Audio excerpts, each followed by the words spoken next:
Yo, what is going on, guys? Welcome back to another video. Trying to get this thing moved. So today we're working on diagnosing this girl. Last time I tried to fire this girl up right before work, trying to drive the cool car, pretty much fired up, and I just heard like a loud bang as like the first click on, and the only thing that I can think of that would make sense, it's either a lack of airflow, which can either include the intake or the exhaust side of things, or it's gonna have something to do with the timing. As far as fuel system goes for this car, one thing that has not been changed out is this fuel pressure regulator, and everything vacuum line related as well. It's all fairly new except for these two lines literally, but everything else new. The only thing I'm thinking is it can either be this throttle body. I'm also thinking it could be the muffler itself. I'm thinking it could very well be an exhaust flow issue. I've had that issue with one car in the past, and it had to do with the catalytic converter right after the exhaust manifold. After some time, it got backed up and collapsed on itself, and it was restricting airflow.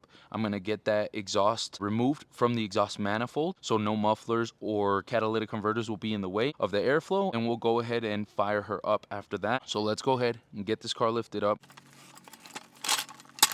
Alrighty, so I got those placed up. These are my lifeline pretty much. I'm gonna give her, shaking her a decent amount. Doesn't look like it's gonna go nowhere, so now hitting it with that penetrant.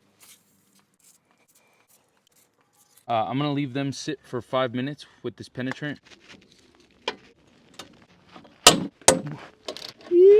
Well, there you guys have it. 4 rusty bolts later. Shout out to WD-40. I let those dwell for quite a couple of minutes. I used a 6-point chrome socket to pull these, and they came right off. Alrighty guys, so like before, I'm gonna go ahead and hit this with the WD-40 penetrant as well. I already did the other side off camera.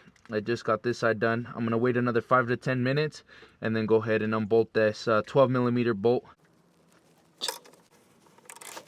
Alrighty guys, so I have to get the O2 sensor removed from that piece of the exhaust, and then I can drop the full thing.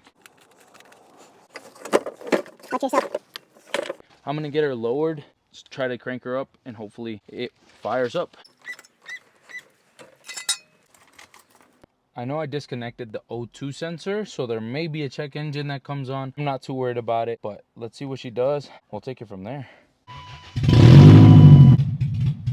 She bogged out and died.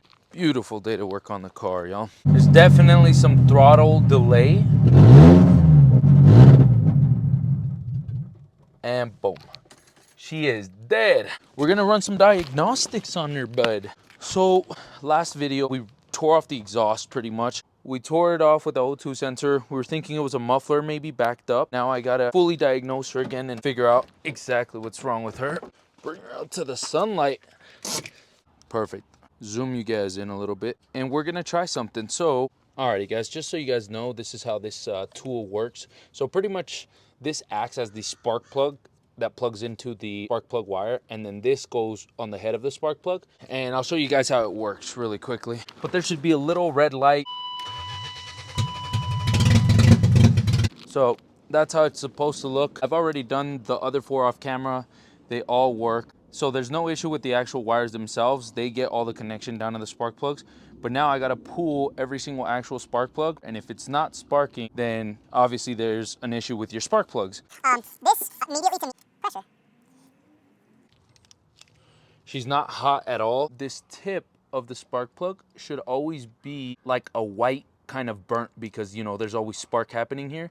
If it's just, I've already hit it with my finger, but it should look more like that. I've cleaned it off obviously with my finger, but it was just black and smoky, which means it's sparking but no combustion is happening inside the motor. So this is pretty bad. Like I said, it could very well be just a spark plug that's not making any spark happen. So what I'm gonna do is run a test. There should be an electrical current happening here, aka spark. Just make sure you stay at a safe distance. I have my camera girl. She's gonna be cranking the car for me. But right now I'm just gonna watch this spark plug. Alrighty guys, and we're back from the store. I picked up these double iridium Bosch spark plugs. I had NGK spark plugs. They were good while they lasted. They were also double iridium. This part number 9607 if you guys need it for yourselves. But I'm pretty much just gonna go ahead and make sure that, my test was thorough and it sparks outside of the car, get these installed and take it from there. I've already gone and attached one of the spark plugs. and immediately you can see that it sparked. I will say, most people will tell you to gap your spark plug. I double checked my gap of my car specifically. It's 0.032. You can get a gapping tool from like AutoZone or whatever. This is kind of what it looks like. And mine's supposed to be at 0.032. These Bosch double iridiums sit at 0.038, which is not like a huge difference, 6 points difference, but right here on the back you can definitely tell they say do not gap. They already come pre-gapped from the manufacturer. That's what they need to run at. That definitely does matter. Again, it just has a lot of science to do with why your car runs the way it does.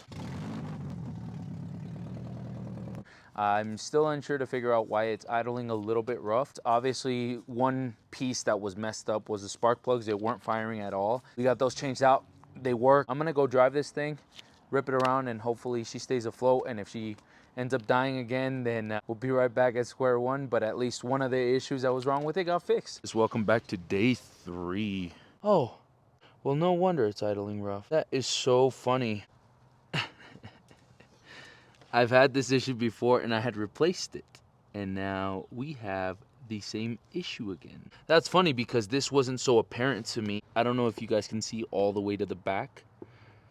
It's gouged again. Bro, what? This is crazy. This is the second time this has done it. So I replaced this piece already. The last one ripped in the exact same area. And as you can tell, this rubber, look how easily it spreads apart.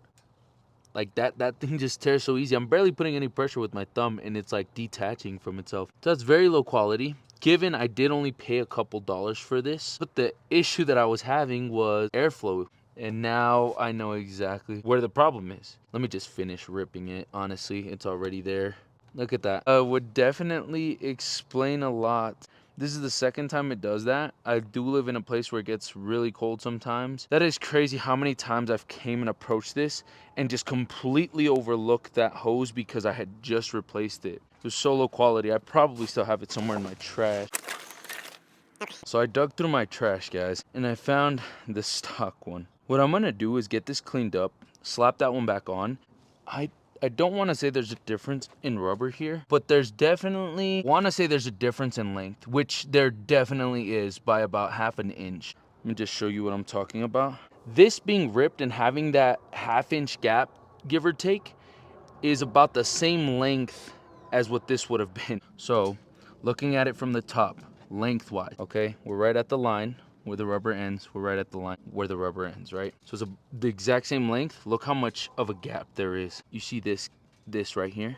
Look at the distance for the first ridge happening. There's definitely a difference. And because of that, it's not idling properly. So I'm gonna get one of those ordered up, and this video will probably continue when that part gets here.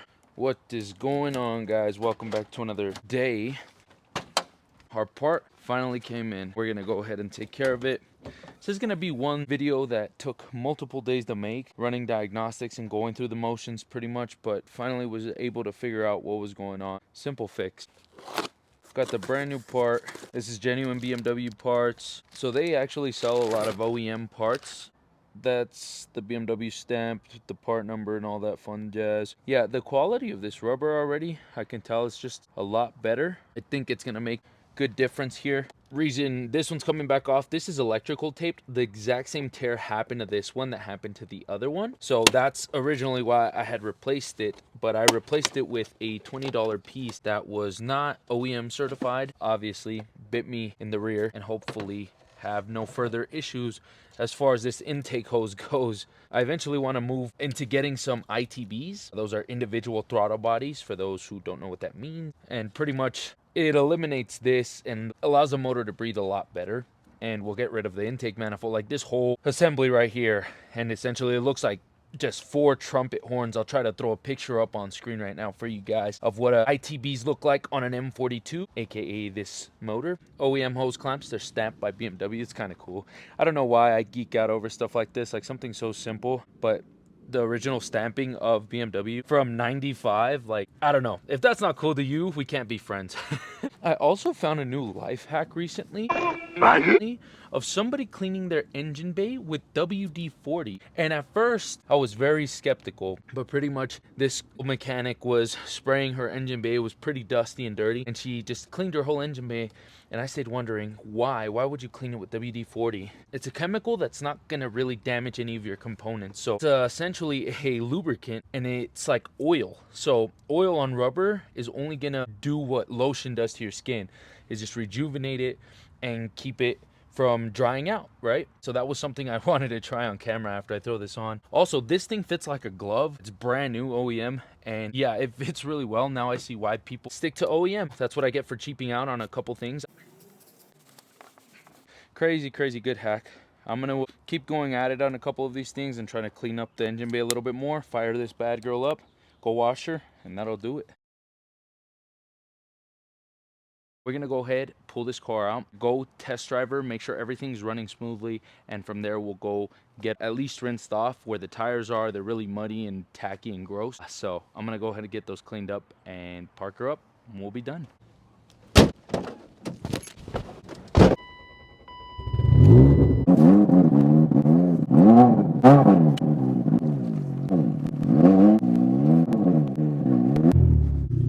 You guys coming with me?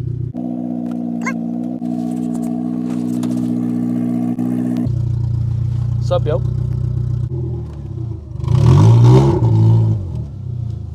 Yeah, sorry about the noise. Wow, it is so bright. Even I'm having trouble seeing.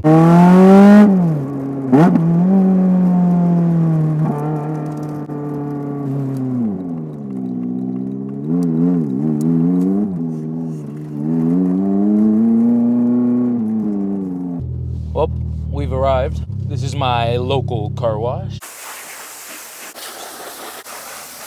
And there you guys have it. Hopefully you guys did enjoy this video. It took me about a week and a half roughly worth of content in order to crunch down and make this video for you guys. There was a lot of diagnosing that I went into just because I was overlooking something so simple. It kind of wasn't in my face. I had to dig for it a little bit more. But nonetheless, we finally were able to figure out what that problem was, replaced it, and OEM obviously does take a big play in how components are supposed to work on a car. So I will be kind of taking that as a learning lesson from here on out. That being said, guys, the car's all cleaned up. She's ready to roll. I got a lot more things planned, just like this wall right behind me. These are all things that I want to buy and purchase for the car, and all projects that I want to do to build it out further and really get my dream spec build, if you will. I'm pretty stoked on that. Stay tuned for the next videos to come, guys, and thank you guys so much again for the ongoing support. We'll catch you in the next one. Till then, keep it true. Peace.